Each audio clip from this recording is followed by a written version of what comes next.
In today's video, I'm going to teach you how to process a customer batch payment using Xero accounting software in just 5 minutes. Let's dive right in to streamline your accounting process efficiently. First, we need to log into Xero accounting software. Open your web browser and head over to the Xero login page. If you're a regular user, you might have the page bookmarked. Once you're on the site, click on the login button prominently displayed on the home page. Enter your email and password. These should be the credentials linked to your Xero account.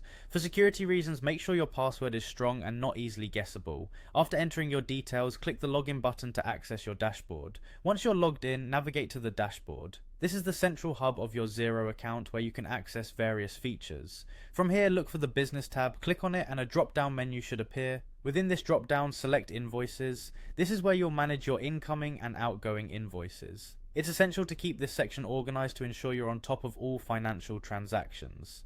Next, we want to focus on invoices labeled as awaiting payment.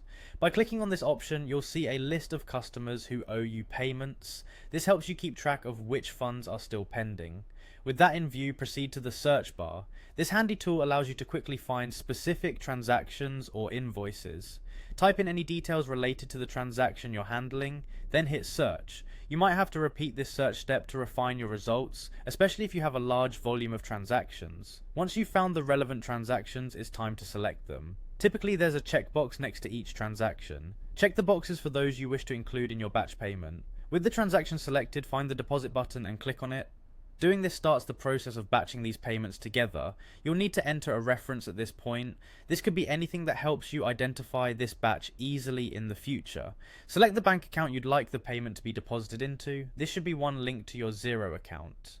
You can also enter a reference number or check number for additional tracking purposes, which can be useful for record keeping. When you're all set, click on the deposit button again. This action confirms the batch payment, processing the transactions through your selected account. And just like that, you have processed a batch customer payment. If you wish to keep your customers informed, you can send them a receipt. Simply click on Send Receipt after the deposit is confirmed. And there you have it. You've efficiently processed a batch payment in Xero.